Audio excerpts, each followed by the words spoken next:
ఆదికాండము 42వ అధ్యాయము. ధాన్యము ఐగుప్తులోనున్నదని యాకోబు తెలుసుకొనినప్పుడు, మీరేల ఒకరి ముఖము ఒకరు చూచుచున్నారని తన కుమారులతో అనెను.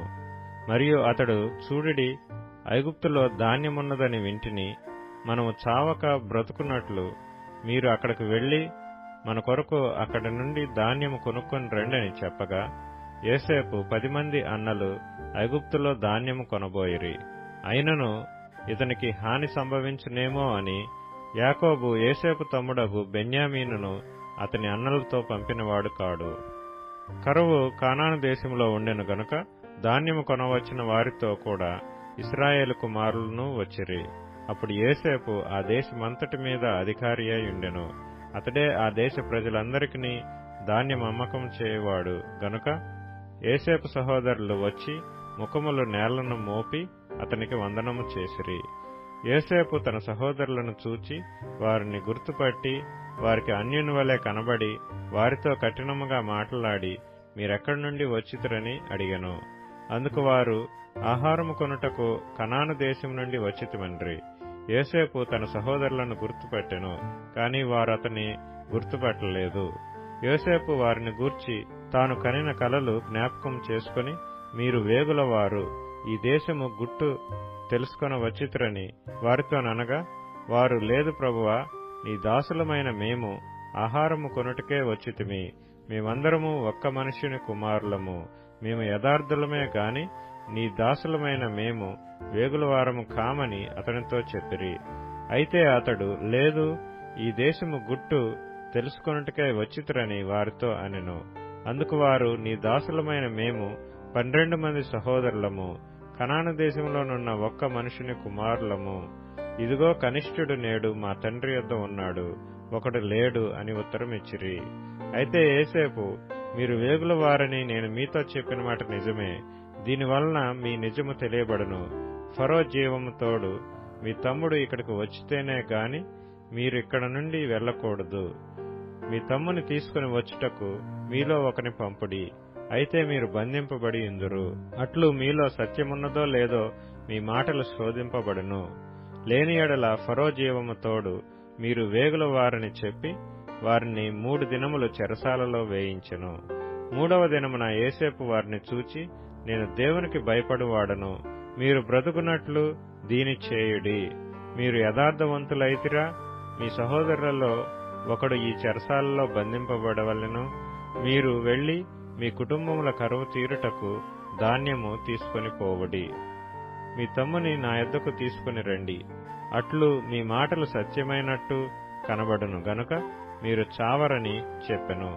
వారట్లు చేసిరి. అప్పుడు వారు, నిశ్చయముగా మన సహోదరుని ఎడల మనము చేసిన అపరాధమునకు శిక్ష పొందుతున్నాము. అతడు మనలను బతిమాలు కొనినప్పుడు మనం అతని వేదన చూచియు వినకపోతిమి. అందువలన ఈ వేదన మనకు వచ్చినని ఒకనితో ఒకడు మాట్లాడుకునిరి. మరియు రూబేను, ఈ చిన్నవాని ఎడల పాపము చేయకుడని నేను మీతో చెప్పలేదా? అయినను మీరు వినరైతిరి గనుక అతని రక్తాపరాధము మన మీద మోపబడుచున్నదని వారికుత్తరమిచ్చెను. అయితే ద్విభాషి వారి మధ్య నుండెను గనుక తన మాట యోసేపు గ్రహించునని వారు తెలుసుకొనలేదు.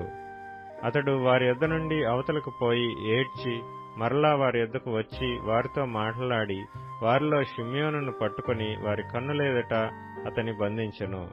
మరియు యోసేపు వారి గోనెలను ధాన్యముతో నింపుటకును, ఎవరి రోకలు వారి గోనెలో తిరిగి ఉంచుటకును, ప్రయాణము కొరకు భోజన పదార్థములు వారికిచ్చుటకును ఆజ్ఞ ఇచ్చెను. అతడు వారి ఎడల నిట్లు జరిగించెను. వారు తాము కొనిన ధాన్యమును తమ గాడిదల మీద ఎక్కించుకొని అక్కడ నుండి వెళ్లిపోయిరి. అయితే వారు దిగిన చోట ఒకడు తన గాడిదకు మేత పెట్టుటకై తన గోనె విప్పినప్పుడు అతని రోకలు కనబడెను. అవి అతని గోనె మూతిలో ఉండెను. అప్పుడు అతడు, నా రోకలు తిరిగి ఇచ్చివేసినారు, ఇదిగో ఇవి నా గోనెలోనే ఉన్నవని తన సహోదరులతో చెప్పెను. అంతటా వారు గుండె చెదరిన వారై జడిసి, ఇదేమిటి, దేవుడు మనకిట్లు చేసినని ఒకరితో ఒకడు చెప్పుకొనిరి. వారు కనాను దేశమందున్న తమ తండ్రి అయిన యాకోబు నొద్దకు వచ్చి తమకు సంభవించినది యావత్తును అతనికి తెలియచేసిరి. ఎట్లనగా ఆ దేశమునకు ప్రభువైన వాడు మాతో కఠినముగా మాట్లాడి మేము ఆ దేశమును వేగుచూడ వచ్చిన వారమని అనుకొనెను. అప్పుడు మేము యథార్థవంతులము వేగుల వారము కాము, 12 మంది సహోదరులము, ఒక తండ్రి కుమారులము, ఒకడు లేడు, మా తమ్ముడు నేడు కనాను దేశమందు మా తండ్రి యొద్ద ఉన్నాడని అతనితో చెప్పితిమి.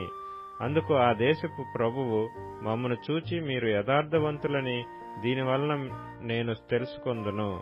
మీ సహోదరులలో ఒకనిని నా యొద్ద విడిచిపెట్టి మీ కుటుంబములకు కరువు తీరునట్లు ధాన్యము తీసుకొని పోయి నా యొద్దకు ఆ చిన్నవాని తోడుకొని రండి. అప్పుడు మీరు యథార్థవంతులే గాని వేగులవారు కారని నేను తెలుసుకొని మీ సహోదరుని మీకు అప్పగించెదను. అప్పుడు మీరు ఈ దేశమందు వ్యాపారం చేసుకొనవచ్చునని చెప్పిననిరి. వారు తమ గోనెలను కుమ్మరించినప్పుడు ఎవరి రోకల మూట వారి గోనెలో ఉండెను.